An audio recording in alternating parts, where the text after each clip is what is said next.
Presidente Maines, Maines, Maines, Maines, presidente de México. Seguramente has escuchado esta canción en un sinfín de videos de TikTok. Esta es la misma música que se les ve bailar a dos jóvenes aparentemente en Corea del Sur, como una muestra del alcance de la viralidad de la canción para la campaña del candidato a la presidencia por el partido Movimiento Ciudadano, Jorge Álvarez Maínez. Pero además de eso, se trata de una muestra de la auténtica viralidad expuesta por, como las han llamado, las benditas redes sociales. Pero rumbo a las elecciones presidenciales, los expertos coinciden y apuntan a que la médula de las estrategias de comunicación de los candidatos se basan en otros aspectos, entre ellos la construcción de narrativas y la solidez de la campaña detrás. Entonces, ¿qué tanto contribuye la viralidad en las preferencias electorales?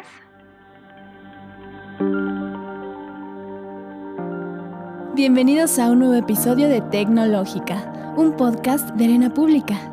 En esta ocasión, exploraremos los matices de la propaganda electoral en redes sociales. Catapultarse a través de redes sociales para llegar a más público parece ser una de las prioridades de los diferentes candidatos en sus campañas electorales. TikToks, Reels, publicaciones, fotografías, etc. Nadie se resiste a la fiebre de un buen trend. Uno de los ejemplos más pronunciados es el reciente caso del candidato Jorge Álvarez Maínez, quien se ha vuelto viral no solo por sus videos, sino por todo su contenido en redes sociales. Sin embargo, tener muchas visualizaciones en redes sociales no sería suficiente. Más bien, se trata de un asunto de narrativas y de la solidez de las mismas. Así lo asegura Julián Atilano, coordinador académico de Tlatelolco Lab, del Programa Universitario de Estudios sobre Democracia, Justicia y Sociedad de la UNAM. Mi hipótesis es que en realidad no son las redes sociales sociodigitales las que tienen un impacto o una influencia en el votante. Como tal, estas herramientas no inciden ni en la participación electoral ni en el sentido del voto, sino los contenidos, lo que hay detrás. Y está vinculado al contexto político. Por ejemplo, vemos casos particulares a lo largo de la historia. En 2015 vimos como un candidato independiente como fue el Bronco en Nuevo León o Pedro Kumamoto en Zapopan, se les vinculó su resultado electoral con el buen manejo de sus redes. Entonces muchas personas empezaron a decir, ganaron gracias a las redes sociales. Pero lo que no se observó, y es donde yo creo que ahí está realmente la médula, es que tenían por un lado un contexto a favor, eran candidatos que podríamos decir pues outsiders, y entonces el contenido, el discurso, la narrativa de estos dos candidatos explotó en las redes sociodigitales. En este momento lo que hacen las candidatas y el candidato es tratan de adecuar su contenido de forma estratificada según la plataforma para que conecten con los usuarios y usuarias de esas plataformas. Cristina de la Peña, directora ejecutiva y cofundadora en Cinebox, empresa de aprendizaje automático de análisis del consumidor, coincide. Lo que nosotros vemos que es súper importante es eso, ¿no? Entender las tendencias de creatividad que se están utilizando de contenidos y entender cómo estos pues pueden llegar a afectar sí una percepción, ¿no? Obviamente ya una estrategia completa basada en este tipo de findings, pues yo creo que sí pudiera llegar a mover la aguja, pero definitivamente es tener esa estrategia detrás. Sin embargo, esto no significa que con redes o sin redes el resultado sea el mismo, porque juegan un papel importante dentro de la esfera política que interesa a candidatos para comunicar sus mensajes. Desde 2012, el panorama electoral ha pintado diferente que otros. El impacto de Internet y las redes sociales, en particular Twitter y Facebook, han sido identificadas como plataformas en las que los candidatos toman ventaja para hacer un seguimiento directo de su campaña, revisión de informes periodísticos, identificación de tendencias, etc. Sin embargo, Julián Atilano explica que no fue hasta 2012 cuando se les comenzó a aprovechar con un fin específico para vaciar su propaganda. En 2012 ya vemos un uso estratégico de Internet, en este caso de las redes sociodigitales para las campañas políticas. Comienza el uso de las cuentas con comportamiento anómalo, lo que comúnmente se conoce como los bots. Y 2018 lo que vemos, la principal característica fue el uso de las redes sociodigitales en su amplio espectro, como es Facebook, como es Twitter, como es YouTube, para robustecer la campaña de López Obrador. Incluso él mismo habla de las benditas redes sociodigitales, porque justo en la narrativa que se construye desde el gobierno en torno a un cerco mediático, son las redes sociodigitales lo que permite informar o construir nuevas narrativas o narrativas distintas a lo que sucede en los medios comúnmente llamados corporativos. Un punto importante de todo esto son las propias herramientas digitales. Según el Centro de Transparencia de Anuncios de Google, desde el 1 de marzo que iniciaron las campañas y hasta el 9 de mayo, los partidos políticos han gastado en Google y YouTube cerca de 67 millones de pesos en propaganda.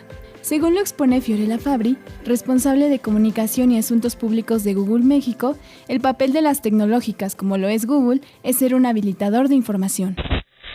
Google es un habilitador para que los usuarios puedan encontrar información de calidad, oportuna y de fuentes oficiales. Entonces, ese es el papel que jugamos. Nosotros queremos ser el mejor aliado tecnológico para la democracia en México. Queremos que todas las personas que ingresan a nuestras plataformas encuentren la información que les es útil para tomar las mejores decisiones. Ese es el papel que queremos jugar. Pero este argumento se fundamenta también en el notable crecimiento del Internet en México en los últimos años. Según la Asociación de Internet MX, en México hay 96.87 millones de usuarios de Internet. Esto significa que el 80.8% de la población mayor a 6 años está conectada. El acceso a esta infraestructura digital asegura una mayor conectividad y, por lo tanto, más personas activas en el panorama tecnológico. Esta evolución enmarca un panorama que se convertiría en lo que vemos al día de hoy: candidatos en TikTok realizando trends o convertidos en lo que los internautas llaman meme.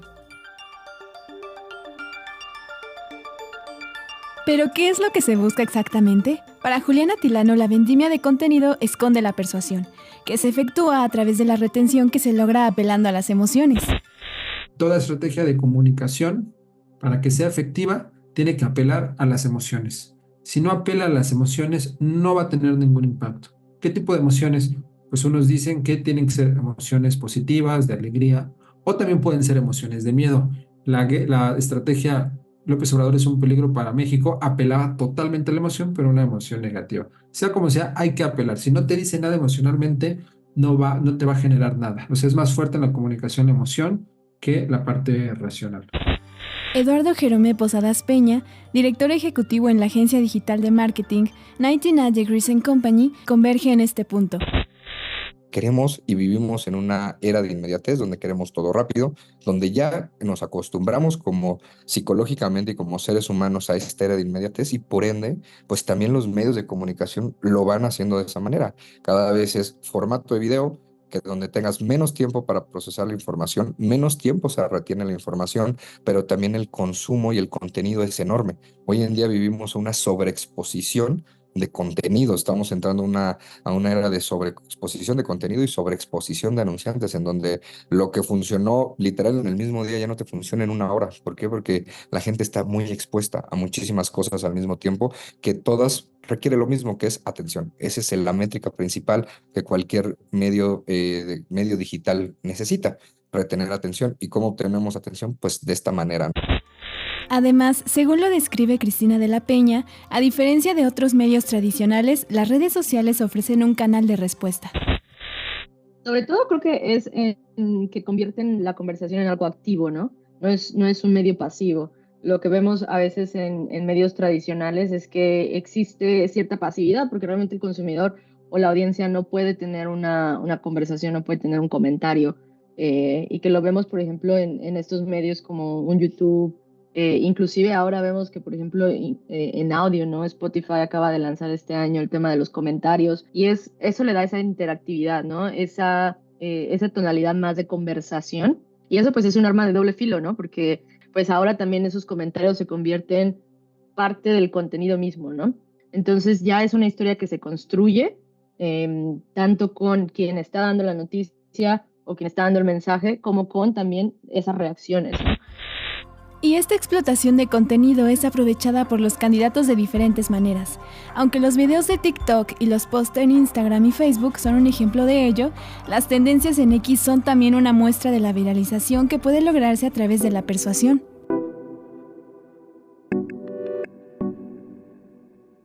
Una de las razones por las que se necesita más que las redes sociales para mover la aguja en la contienda electoral son los demás canales de comunicación. Así lo expone Cristina de la Peña, directora ejecutiva y fundadora en Cinebox, empresa que desarrolló una investigación de análisis de contenido electoral en televisión. Sí, yo creo que definitivamente lo que vemos hoy en día en las campañas es que se está usando el 360, ¿no? Se está utilizando y es como debería de ser, ¿no? Realmente el consumidor hoy en día es multipantalla, ¿no? Creo que un comportamiento que se da bastante en México es el de tengo la televisión prendida y estoy navegando en redes, ¿no? Y creo que lo hemos vivido todos, ¿no? A mí me gusta mucho a veces, obviamente, entender la información, pero también inclusive lo ves en tu propio comportamiento, ¿no? Cuando vas a casa de la familia, pues en el desayuno se escucha la televisión, ¿no? De fondo. Creo que es un tema inclusive cultural, ¿no? En las familias mexicanas. Entonces, si bien vemos que mucho de la comunicación que se consume hoy en día por los jóvenes está en redes sociales, también tenemos este factor, ¿no? De que en casa estamos escuchando la opinión y lo que está generando conversación muchas veces es lo que pasa en televisión.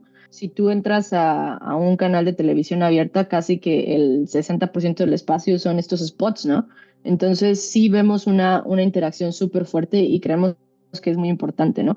Igualmente cuando vas al Reach, que tienen las piezas en social media o inclusive las mismas candidatas con sus followers o candidatos con sus followers en redes sociales, pues todavía no son tan representativos como el reach que se puede llegar a tener en televisión, ¿no? Justamente por este factor de cómo se consume y cómo se vive en familia en México, que es muy, muy, muy fuerte, ¿no?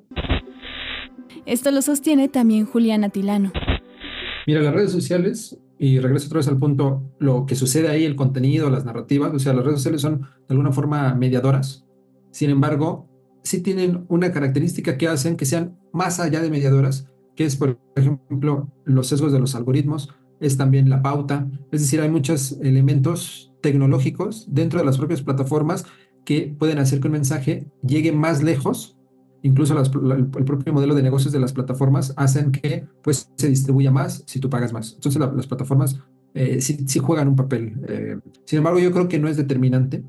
Hasta este momento no ha sido determinante el uso de las redes sociales para ganar una elección, pero sí generan persuasión, sí generan o pueden generar o promover emociones. Por muy buena que sea una estrategia de comunicación, en este momento en México no va a tener un impacto positivo que pueda derivar en ganar una elección, al menos presidencial. A nivel local puede ser que sea diferente, pero una elección presidencial no la ganas solo con redes sociales.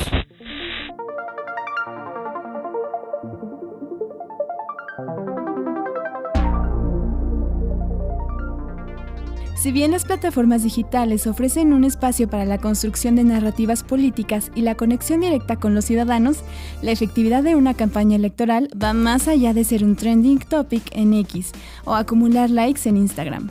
Los expertos coinciden en que la clave para mover la aguja en la contienda electoral reside en una estrategia de comunicación multifactorial, que incluya no solo la presencia en redes sociales, sino también la utilización de otros canales de comunicación como la televisión. Además, las narrativas sólidas han contribuido a generar un impacto profundo en los votantes. Si bien las redes sociales pueden facilitar la conexión entre candidatos y electores, estas, por ahora, son una herramienta en el arsenal de estrategias de comunicación política, aunque apenas nos encontramos definiendo el camino del monstruo que se avecina con el surgimiento de nuevas tecnologías, como la inteligencia artificial.